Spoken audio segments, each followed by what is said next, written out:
Welcome to DP group. অনেকেই enquiry করছিলেন, একদম রাস্তার উপরে রোড সাইড ফ্রন্টের জমি, এই সেই জমি যা আপনারা চাইছিলেন। আপনার চাহিদা, আপনার স্বপ্ন পূরণ করব আমরাই। প্লটটি একদম প্রাইম লোকেশনে, জাস্ট ছোটজাগলিয়া হসপিটালের পাশেই।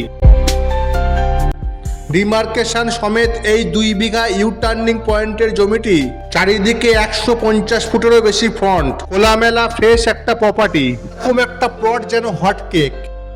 প্রপার্টিটির পাশেই রয়েছে অনেকগুলি বাগান বাড়ি, পিকনিক স্পট, সিংহল গার্ডেন। এই 15 ফুটের রাস্তাটি চলে গেছে একদম টাকি রোডে। আপনি চাইলে কমার্শিয়াল অথবা রেসিডেন্সিয়াল পারপাসে এই 2 বিঘা জমিটি ব্যবহার করতে পারবেন, অথবা নার্সারি বা বাগান বাড়িও করতে পারবেন। জাগুলিয়া হসপিটালের অপোজিটে জমি। এই জমিটা হচ্ছে 2 বিঘা, 200 ফুট ফ্রন্ট, 11 লাখ টাকা কাঠা।